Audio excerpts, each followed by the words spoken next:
Всем привет, Hi. с вами Уником. Unfortunately, we had to Вот cancel началась the talk трансляция that we had planned for у GDC. нас But we do have some Sony super exciting news PlayStation about 5. PS5. And who better to bring that to you than the one and only Mark Что вы Cerny. нам Without further расскажете? ado, over to you, Mark. Thank you, Jim. There will be lots of chances later on this year to look at the PlayStation 5 games. Today, I want to talk a bit about our goals for the PlayStation 5 hardware and how they influenced the development of the console. Так, все I довольно think you all know I'm a big начинаться. believer in console PlayStation, generations. Once every PlayStation 2, 5 or 6 or PlayStation 3 7 это years, a предоставляют, console они arrives with показывают, substantially new какие раньше capabilities. PlayStation There's a были, lot of learning by the game что developers, менялось, hopefully как not too менялось. overwhelming, and soon there's games that could never have been created before. PlayStation 3, что-то Now, PlayStation it 4 used to нет. be that as a console designer, you'd somehow intuit what would be the best Look at set of Sony. capabilities for the new console, and then build it in complete secrecy. For the PlayStation consoles, that period lasted through PlayStation 3, a powerful and groundbreaking console, but also one that caused quite a lot of heartache, as it was initially difficult to develop games for.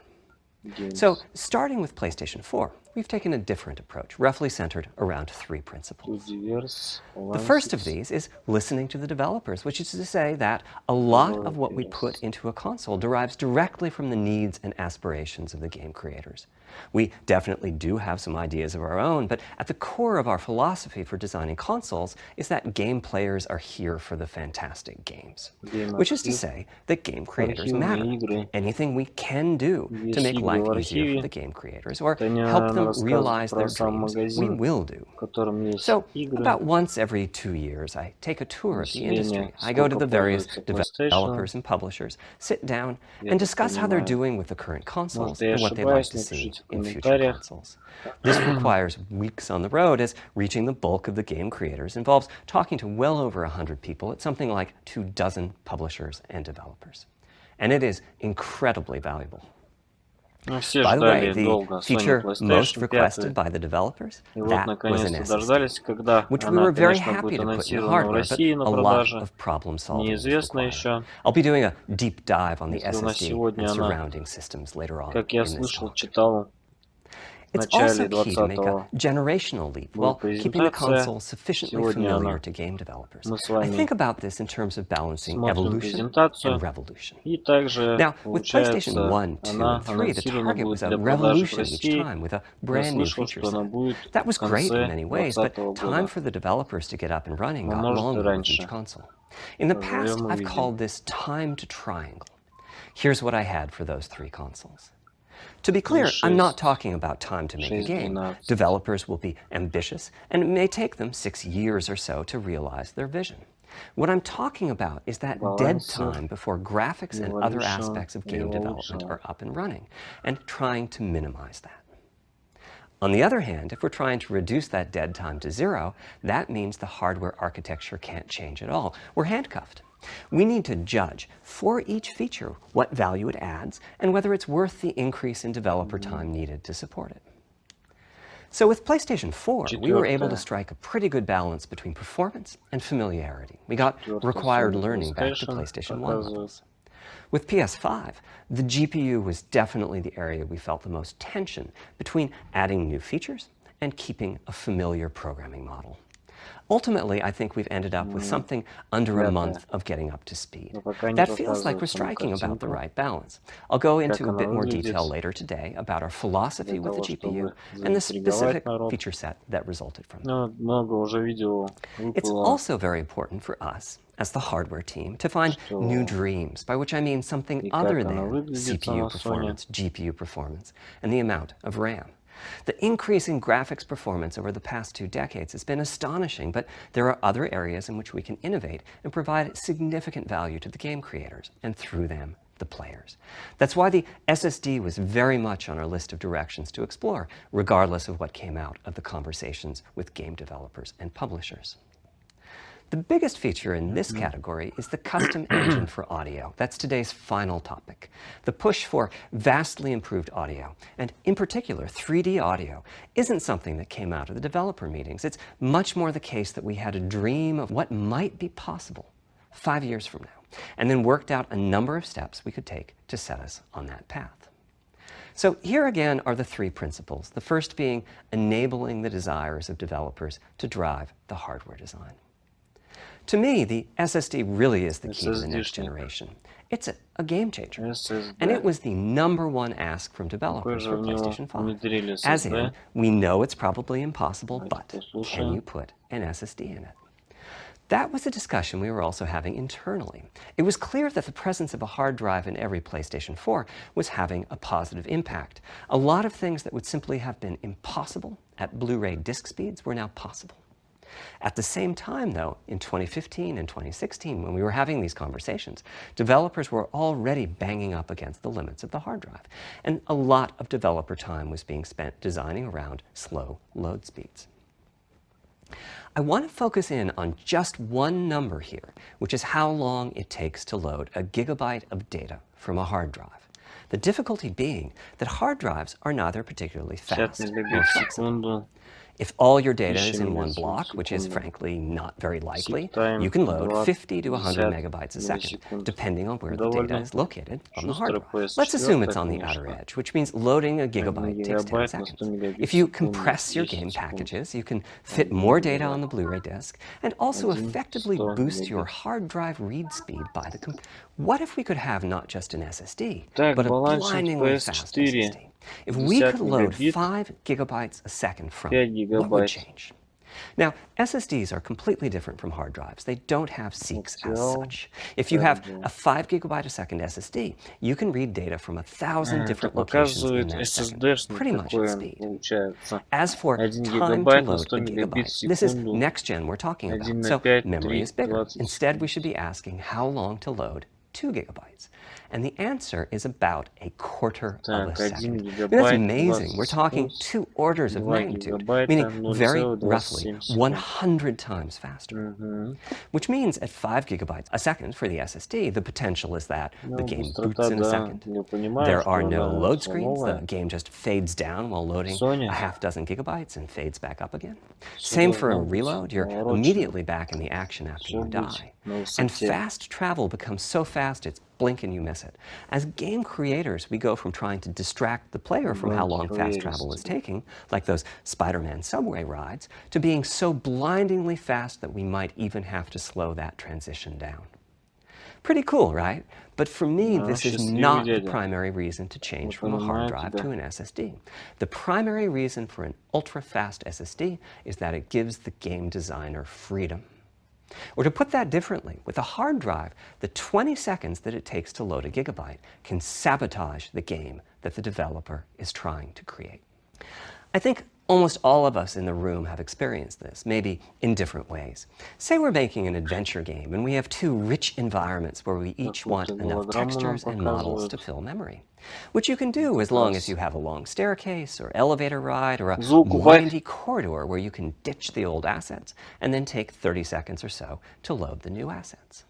Having a 30-second elevator ride is a little extreme. More realistically, we'd probably chop the world into a number of smaller pieces and then do some calculations with sight lines and run speeds like we did for Haven City when we were making Jak 2. The game is 20 years old, but not much has changed since then.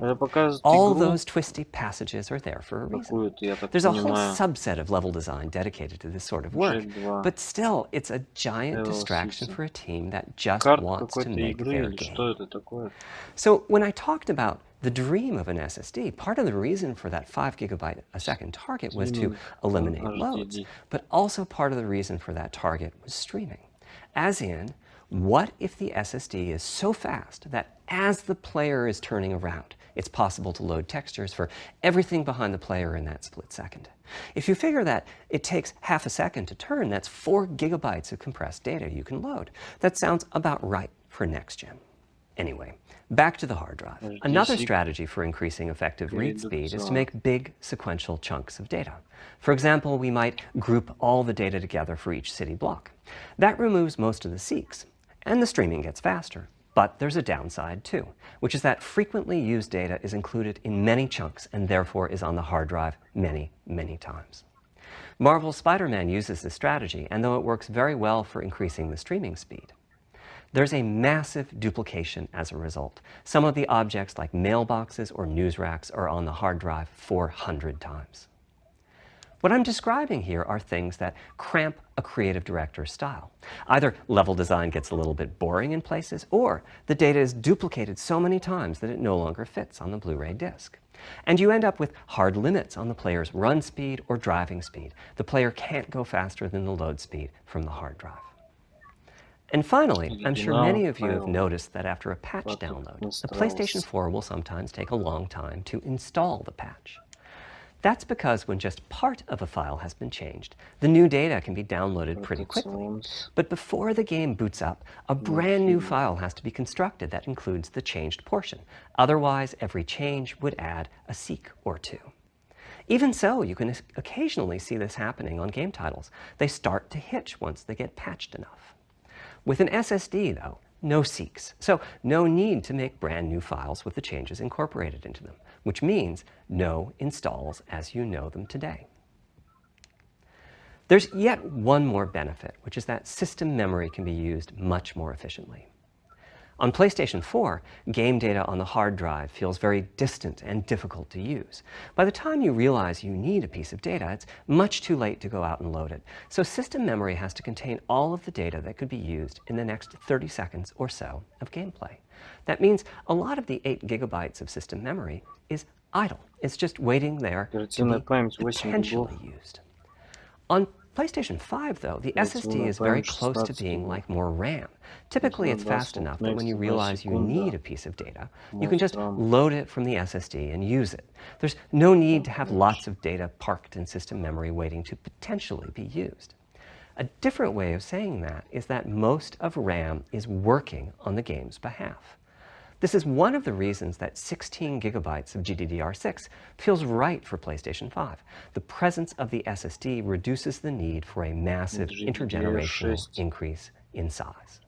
So back to the dream of the SSD. Here's the set of targets. Boot the game in a second. No load screens. Design freedom, meaning no twisty passages or long corridors. More game on the disk and more game on the SSD. And finally, those patch installs go away. The reality, though, is that the SSD is just one piece of the puzzle. There's a lot of places where bottlenecks can occur in between the SSD and the game code that uses the data. You can see this on PlayStation 4. If I use an SSD with 10 times the speed of a standard hard drive, I probably see only double the loading speed, if that. For PlayStation 5, our goal was not just that the SSD itself be 100 times faster. It was that game loads and streaming would be 100 times faster. So every single potential bottleneck needed to be addressed. And there are a lot of them. Let's look at check-in and what happens when its overhead gets 100 times larger. Conceptually, check-in is a pretty simple process. Data is loaded into system memory from the hard drive or SSD. It's examined, a few values are tweaked to check it in, and then it's moved to its final location. At the SSD speeds we're talking about, that last part, moving the data, meaning copying it from one location to another, takes roughly an entire next-gen CPU core. And that's just the tip of the iceberg. If all the overheads get 100 times larger, that will cripple the frame rate as soon as the player moves, and that massive stream of data starts coming off the SSD. So to solve all of that, we built a lot of custom hardware, namely a custom flash controller and a number of custom units in our main chip. The flash controller in the SSD was designed for smooth and bottleneck-free operation, but also with games in mind. For example, there are 6 levels of priority when reading from the SSD. Priority is very important. You can imagine the player heading into some new location in the world and the game requesting a few gigabytes of textures. And while those textures are being loaded, an enemy is shot and has to speak a few dying words. Having multiple priority levels lets the audio for those dying words get loaded immediately. On one side, that flash controller connects to the actual flash dies that supply the storage. To reach our bandwidth target of 5 gigabytes a second, we ended up with a 12-channel interface. 8 channels wouldn't be enough. The resulting bandwidth we've achieved is actually 5.5 gigabytes a second. With a 12-channel interface, the most natural size that emerges for an SSD is 825 gigabytes. The key question for us was, is that enough? I mean, it's tempting to add more, but Flash certainly doesn't come cheap, and we have a responsibility to our gaming audience to be cost-effective with regards to what we put in the console. Ultimately, we resolved this question by looking at the play patterns of a broad range of gamers. We examined the specific games that they were playing over the course of a weekend or a week or a month, and whether that set of games would fit properly on the SSD. We were able to establish that the friction caused by reinstalls or redownloads would be quite low, and so we locked in on that 825 gigabyte size, while also preparing multiple strategies so that those who want more storage can add it. I'll go through the details in a moment. Back to the Flash controller. On the other side, it connects to our main custom chip via 4 lanes of Gen 4 PCIe. And inside the main custom chip is a pretty hefty unit dedicated to I/O. Before we talk about what that does, let's talk compression for a moment. PlayStation 4 used zlib as its compression format. We decided to use it again on PlayStation 5, but on my 2017 tour of developers, I learned about a new format called Kraken from Rad Game Tools. It's like zlib's smarter cousin. Simple, similar types of algorithms, but about 10% better compression, which is pretty big. That means 10% more game on the UHD Blu-ray disc or on the SSD. Kraken had only been out for a year, but it was already becoming a de facto industry standard. Half of the teams I talked to were either using it or getting ready to evaluate it. So we hustled and built a custom decompressor into the I/O unit, one capable of handling over 5 gigabytes of Kraken format input data a second. After decompression, that typically becomes 8 or 9 gigabytes, but the unit itself is capable of outputting as much as 22 gigabytes a second if the data happen to compress particularly well. By the way, in terms of performance, that custom decompressor equates to 9 of our Zen 2 cores. That's what it would take to decompress the Kraken stream with a conventional CPU. There's a lot more in the custom I/O unit, including a dedicated DMA controller. The game can direct exactly where it wants to send the data coming off of the SSD. This equates to another Zen 2 core or 2 in terms of its copy performance. Its primary purpose is to remove check-in as a bottleneck. There's 2 dedicated I/O coprocessors and a large RAM pool. These aren't Zen 2 cores. They're there principally to direct the variety of custom hardware around them. One of the coprocessors is dedicated to SSD I/O. This lets us bypass traditional file I/O and its bottlenecks when reading from the SSD. The other is responsible for memory mapping, which I know doesn't sound like anything related to the SSD, but a lot of developers map and remap memory as part of file I/O, and this too can become a bottleneck. There are coherency engines to assist the coprocessors. Coherency comes up a lot in places. Probably the biggest coherency issue is stale data in the GPU caches. Flushing all of the GPU caches whenever the SSD is read is an unattractive option. It could really hurt the GPU performance. So we've implemented a gentler way of doing things, where the coherency engines inform the GPU of the overwritten address ranges, and custom scrubbers in several dozen GPU caches do pinpoint evictions of just those address ranges. The best thing is, as a game developer, when you read from the SSD, you don't need to know any of this. You don't even need to know that your data is compressed. You just indicate what data you'd like to read from your original uncompressed file and where you'd like to put it. And the whole process of loading it happens invisibly to you and at very high speed. Back to the dream. Thanks to all of that surrounding hardware, our 5.5 gigabytes a second really should translate into something like 100 times faster I/O than PS4 and allow the dream of no load screens and super fast streaming to become a reality. Having said that, expandability of our SSD is going to be quite important. Flash is costly, and you may very well want to add storage to whatever we put in the console. Now, the kind of storage you need depends on how you're going to use it.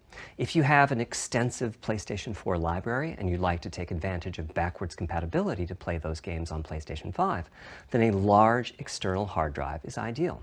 You can leave your games on the hard drive and play them directly from there, thus saving the pricier SSD storage for your PlayStation 5 titles, or you can copy your active PlayStation 4 titles to the SSD.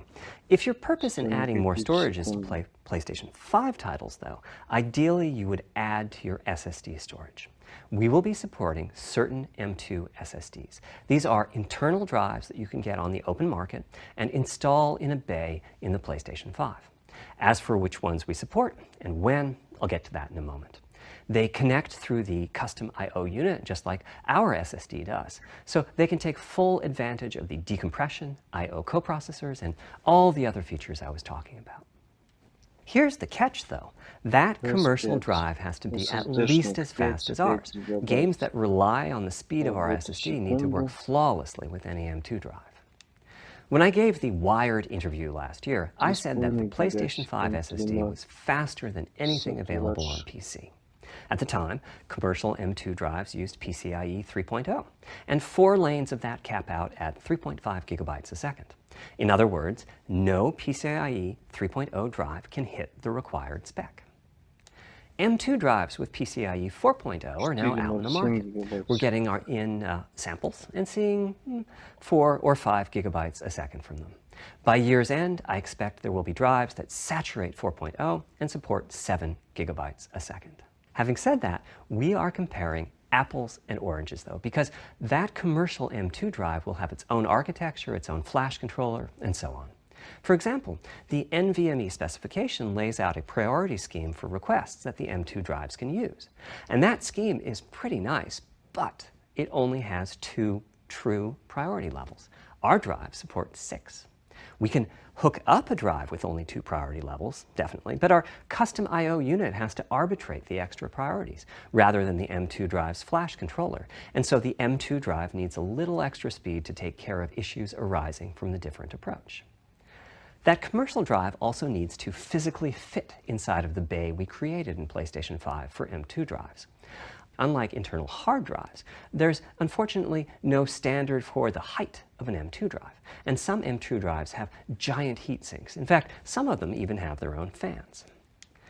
Right now, we're getting M2 drive samples and benchmarking them in various ways.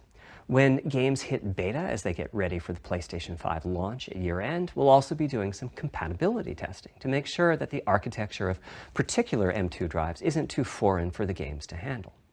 Once we've done that compatibility testing, we should be able to start letting you know which drives will physically fit and which drive samples have benchmarked appropriately high in our testing.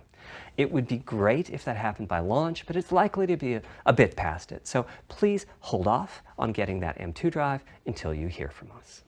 Okay, back to our principles. Balancing evolution and revolution is the second of them. This was definitely a recurring theme with the GPU. We need new GPU features and capabilities. If we only have more performance, it's not really a new generation of console. Of course, many of these capabilities result in more performance. That's part of why a PlayStation 5 teraflop is more powerful than a PlayStation 4 teraflop. But we aren't just looking for the performance. We also need the ability to do something with the GPU that could not have been done before. And we need higher performance per watt. Every time we double the performance of some GPU component, we don't want to find out we've doubled the power consumed and the heat produced. But at the same time, we have to make sure the GPU can run PS4 games, and we have to ensure that the architecture is easy for the developers to adopt. Now, backwards compatibility was handled masterfully by AMD. They treated it as a key need throughout the design process. As our solution to adding new features without blindsiding developers, we made sure that if there were new significant features, it would be optional to use them. The GPU supports ray tracing, but you don't have to use ray tracing to make your game. The GPU supports primitive shaders, but you can release your first game on PlayStation 5 without making any use of them. Before I get into the capabilities of the GPU, I'd like to make clear 2 points that can be quite confusing. First, we have a custom AMD GPU based on their RDNA 2 technology. What does that mean? AMD is continuously improving and revising their tech. For RDNA 2, their goals were, roughly speaking, to reduce power consumption by re-architecting the GPU to put data close to where it's needed, to optimize the GPU for performance, and to add a new, more advanced feature set. But that feature set is malleable, which is to say that we have our own needs for PlayStation, and that can factor into what the AMD roadmap becomes. So collaboration is born. If we bring concepts to AMD that are felt to be widely useful, then they can be adopted into RDNA 2 and used broadly, including in PC GPUs. If the ideas are sufficiently specific to what we're trying to accomplish, like the GPU cache scrubbers I was talking about, then they end up being just for us.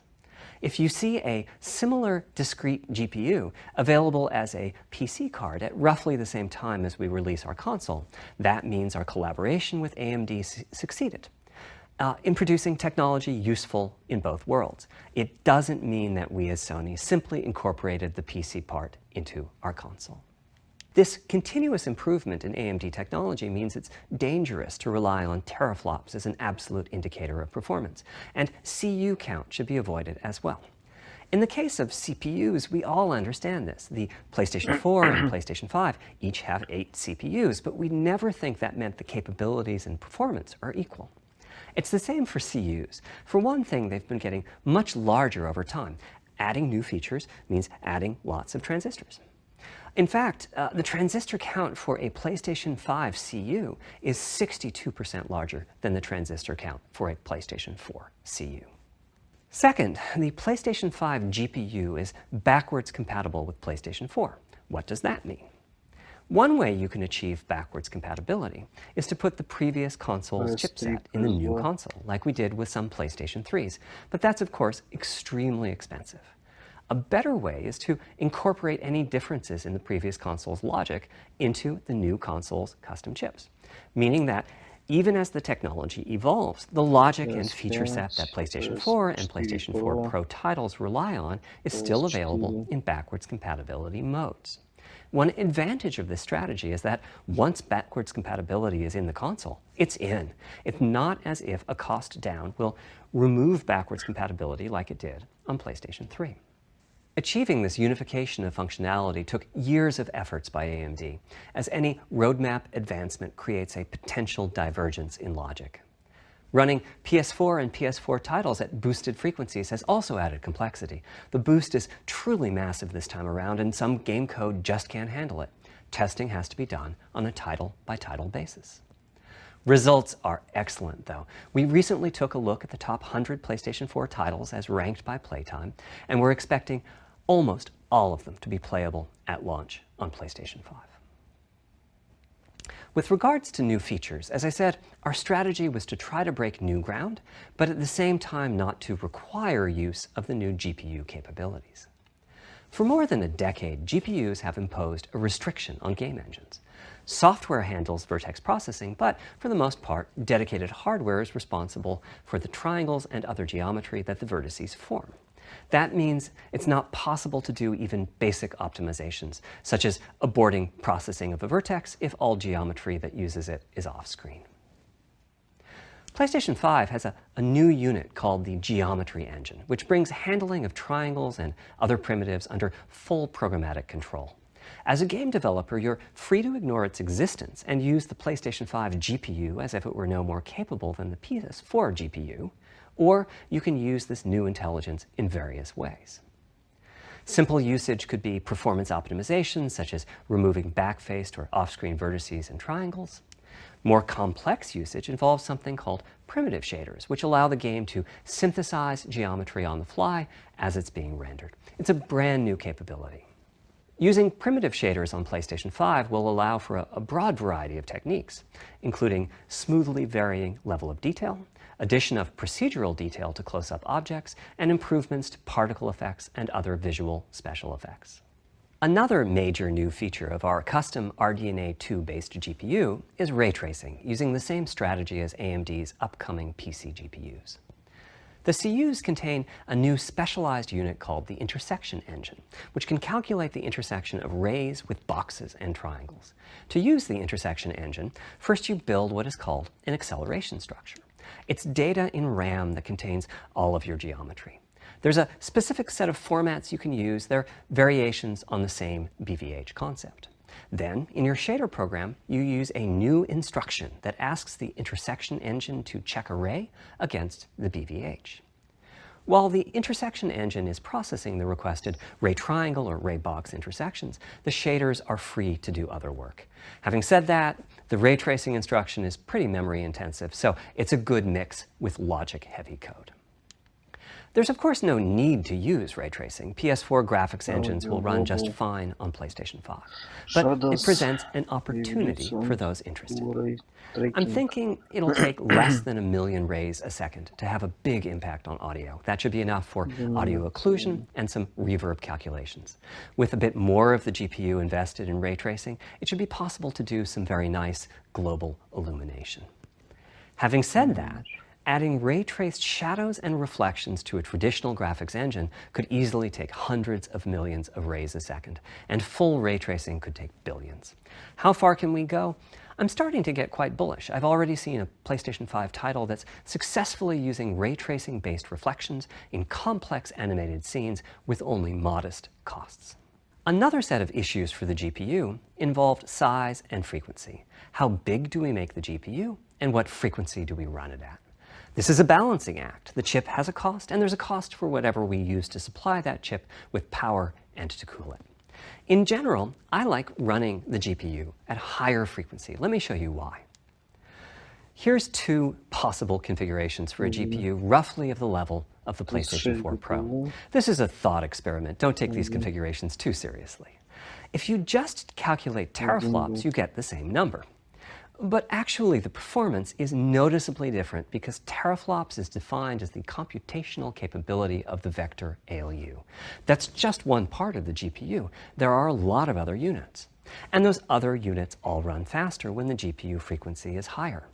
At 33% higher frequency, rasterization goes 33% faster. Processing the command buffer goes that much faster. The L2 and other caches have that much higher bandwidth, and so on. About the only downside is that system memory is 33% further away in terms of cycles. But the large number of benefits more than counterbalance that. As a friend of mine says, a rising tide lifts all boats. Also, it's easier to fully use 36 CUs in parallel than it is to fully use 48 CUs. When triangles are small, it's much harder to fill all those CUs with useful work. So there's a lot to be said for faster, assuming you can handle the resulting power and heat issues, which frankly, we haven't always done the best job at. Part of the reason for that is, historically, our process for setting CPU and GPU frequencies has relied on some heavy-duty guesswork with regards to how much electrical power games will consume and how much heat will be produced as a result inside of the console. Power consumption varies a lot from game to game. When I play God of War on my PS4 Pro, I know the power consumption is high just by the fan noise. But power isn't simply about engine quality. It's about the minutiae of what's being displayed and how. It's counterintuitive, but processing dense geometry typically consumes less power than processing simple geometry, which is, I suspect, why Horizon's map screen, with its low triangle count, makes my PS4 Pro heat up so much.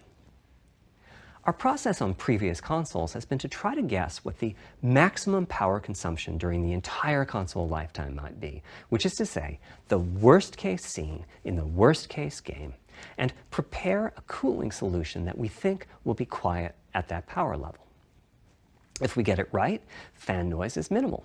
If we get it wrong, the console will be quite loud for the higher power games, and there's even a chance that it might overheat and shut down if we misestimate power too badly. PlayStation 5 is especially challenging because the CPU supports 256-bit native instructions that consume a lot of power. These are great here and there, but presumably only minimally used. Or are they? If we plan for major 256-bit instruction usage, we need to set the CPU clock substantially lower or noticeably increase the size of the power supply and fan. So, after much discussion, we decided to go with a very different direction on PlayStation 5. We built a GPU with 36 CUs. Mind you, RDNA 2 CUs are large. Each has 62% more transistors than the CUs we were using on PlayStation 4.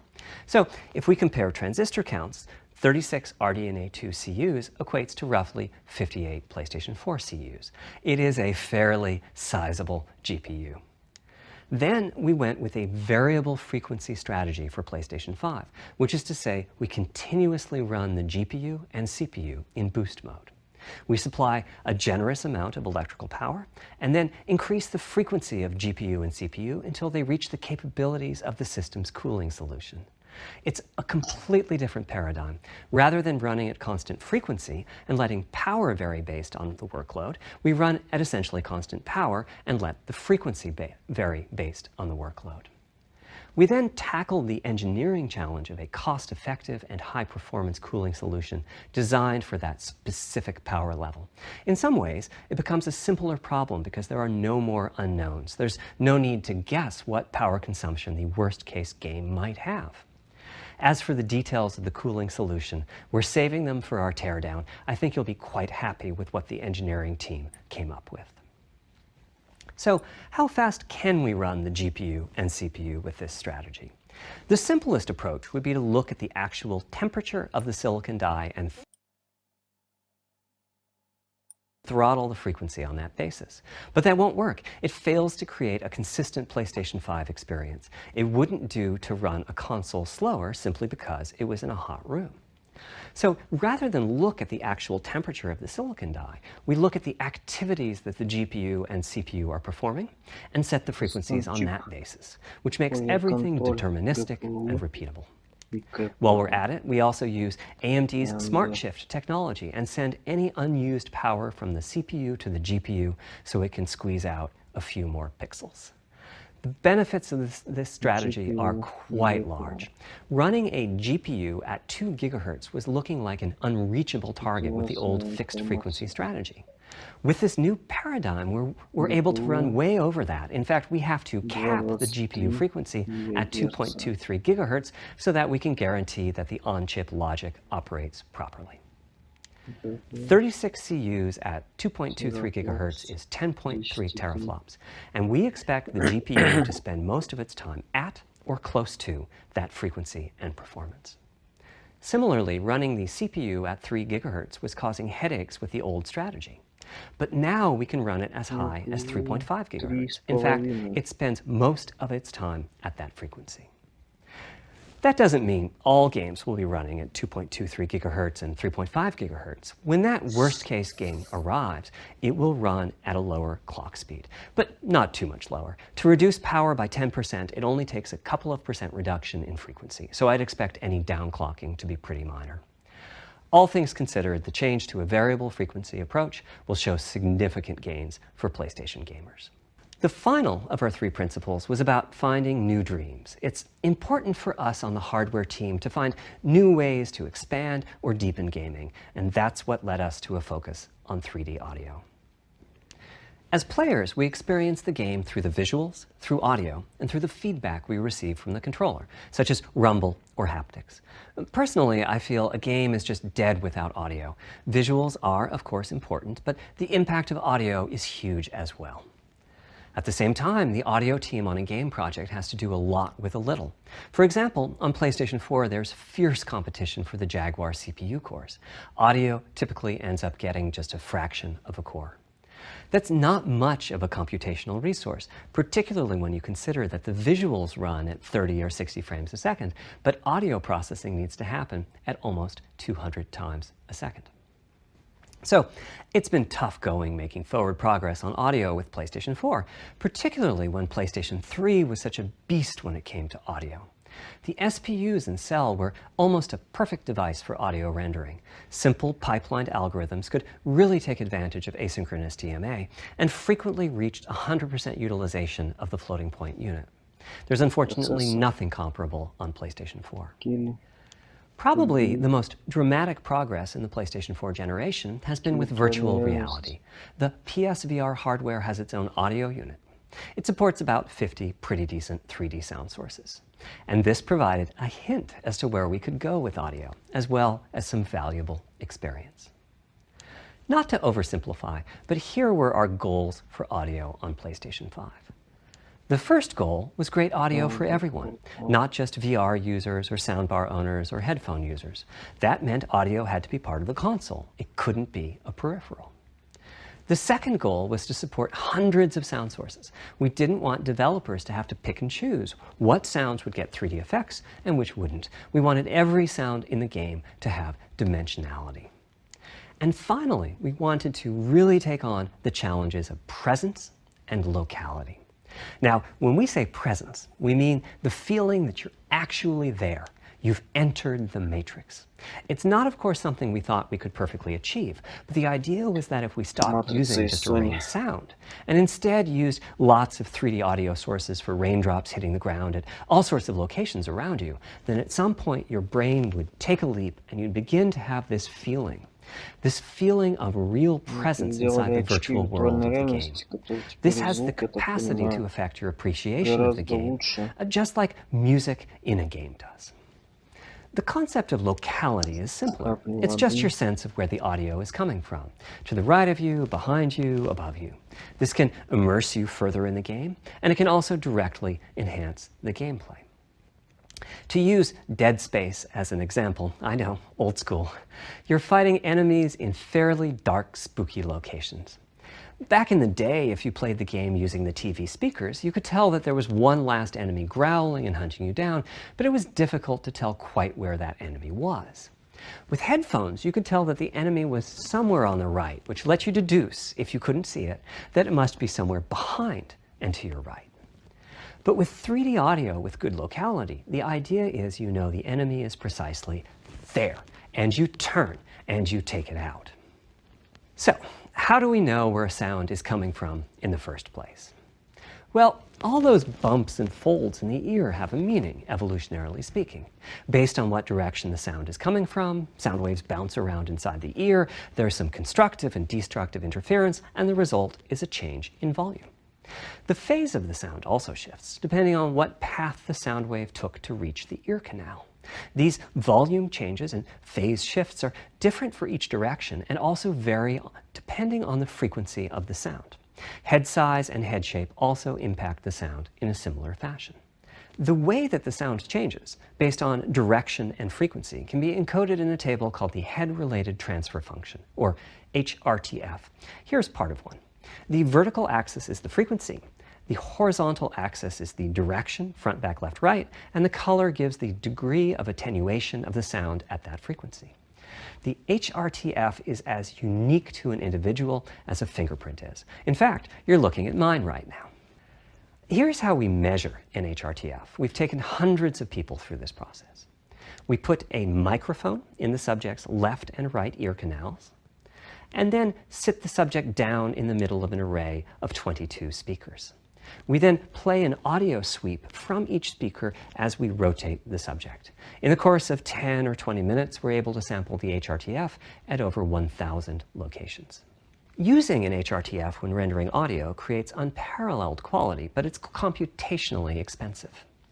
The simplest way to use an HRTF is to process a sound source to make it appear as if it's coming from one of those 1,000 locations we sample.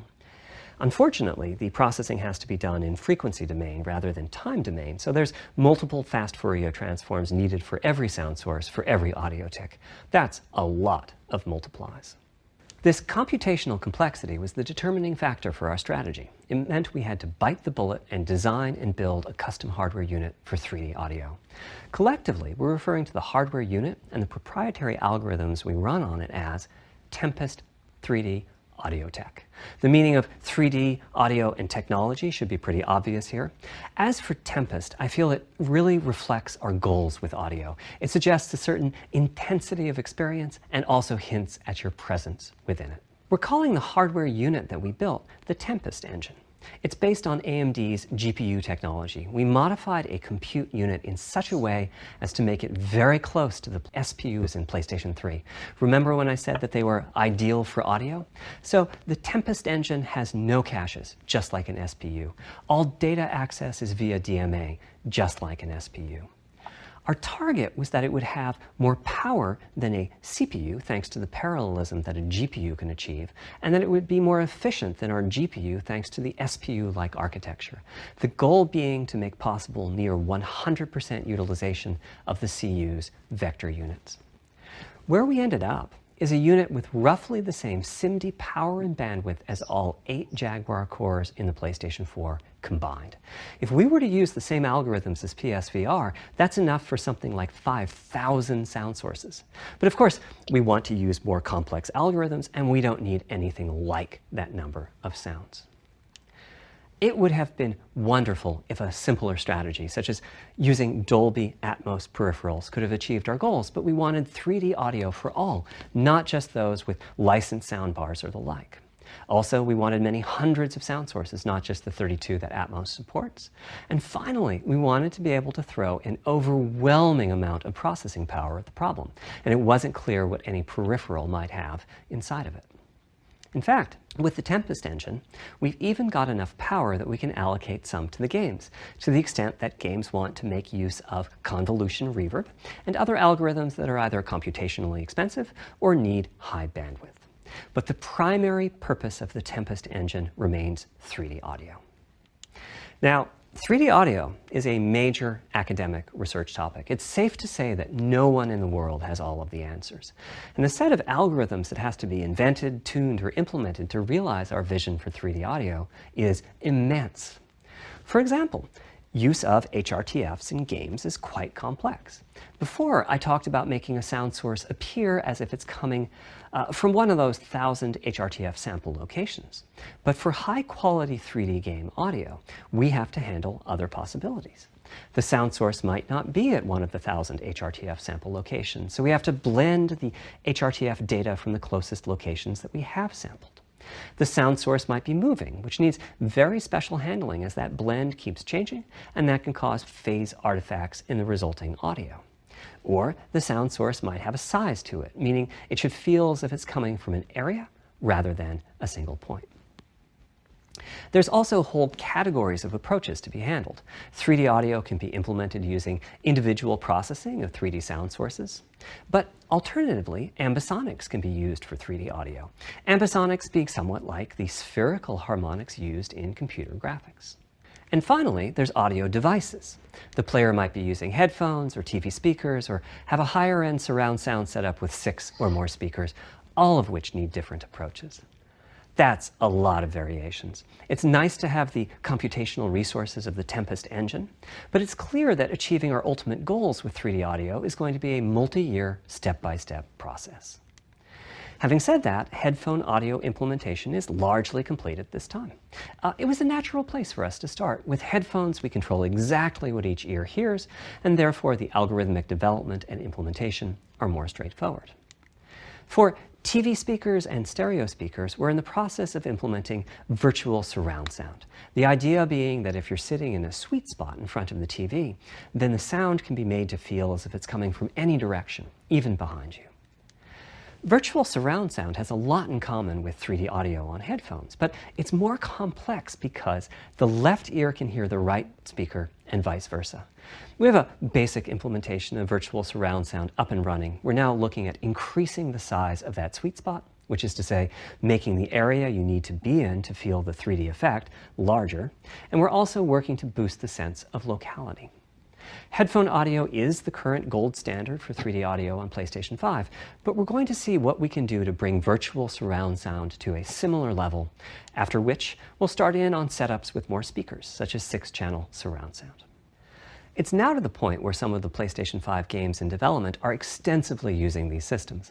One of the game demos allows you to toggle between conventional PlayStation 4-style stereo audio and our new 3D audio.